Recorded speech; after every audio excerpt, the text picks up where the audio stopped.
آج ہم دیکھیں گے حنا کی حکمت میں صحت مند کھانے کے 5 اصول۔ رمضان میں کھانا بہت اہم ہے، مگر بلا شبہ اس کا یہ مطلب نہیں کہ آپ جذباتی ہو جائیں اور سحری اور افطاری میں جنک فوڈ یا بے جا کھانا شروع کر دیں۔ رمضان کا مقدس مہینہ روحانی اور اخلاقی فوائد کے ساتھ ساتھ جسمانی فوائد بھی اپنے ہمراہ لاتا ہے، لیکن یہ صرف اس صورت میں ممکن ہے جب صحیح چیزوں کو صحیح طریقے سے اپنایا جائے۔ روزہ رکھنے کے ساتھ ساتھ صحت مند کھانے کی اشیاء کا انتخاب کرنا بھی نہایت ضروری ہے، کیونکہ دونوں آپ کے میٹابولزم کو بحال کرنے اور آپ کے وزن کو کم کرنے مدافعتی نظام کو فروغ دینے میں مدد فراہم کرتے ہیں۔ رمضان کا پورا مہینہ صرف اور صرف پکوڑوں اور سموسوں کا نہیں، جیسا کہ ہم سب انہیں کھانا پسند کرتے ہیں، مگر یہ صحت مند انتخاب نہیں ہے۔ تاہم اس کا یہ مطلب بھی ہرگز نہیں کہ آپ اپنے پسندیدہ کھانوں کو مکمل طور پر نظر انداز کر دیں، خود کو کبھی کبھار یہ چیزیں کھانے کی اجازت دے دیں تو یہ اتنا نقصان دہ نہیں ہوتا، بلکہ رمضان میں کھانے والی اپنی پسندیدہ چیزوں کو ایک غذائیت بخش پلان کے ساتھ شامل کر لیں تو زیادہ بہتر ہے۔ خود کو سیراب رکھیں۔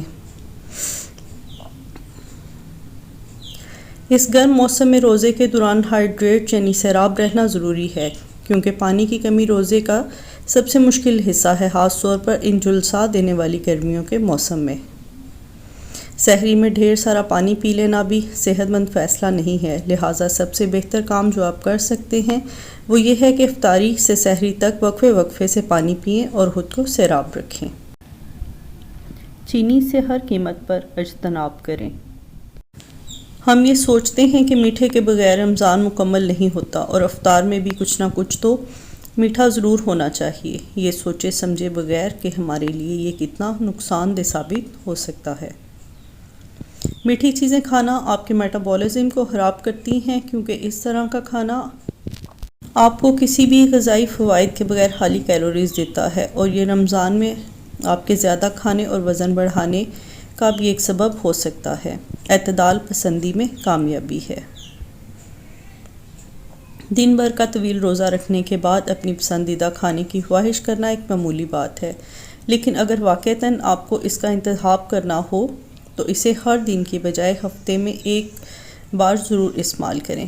پورے ہفتے کی بجائے صرف ایک دن اپنی خواہشات کو پورا کریں اور اس ایک دن جی بھر کر اپنے پسندیدہ کھانے کھا لیں، یا صحت مند آپشن کے ساتھ اپنی پسندیدہ کھانے کی چیزوں کو استعمال کریں۔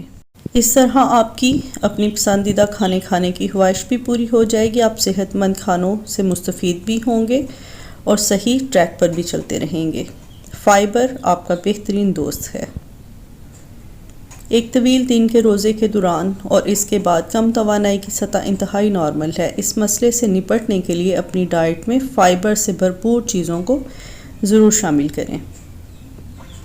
اپنی غذا میں فائبر کا استعمال زیادہ رکھیں تاکہ آپ کی آنتیں حرکت میں رہیں اور آپ تندرست و توانا رہیں۔ فائبر کی وافر مقدار پر مشتمل کچھ کھانوں میں تازہ پھل اور سبزیاں شامل ہیں، جو آپ کے جسم میں فائبر کی سطح کو برقرار رکھتی ہیں، لہٰذا اس بات کو یقینی بنائیں کہ آپ سحری کے ساتھ افطاری میں بھی فائبر پابندی سے اپنی خوراک میں شامل کریں۔ چکنائی آپ کی دشمن ہے۔ اعتدال کے ساتھ اچھے فیٹس صحت مند زندگی اور متوازن غذا کا لازمی حصہ ہیں، لیکن ہم اپنی روزمرہ غذا میں تیل کی زیادہ مقدار کھانے کے عادی ہیں، اور رمضان ایسا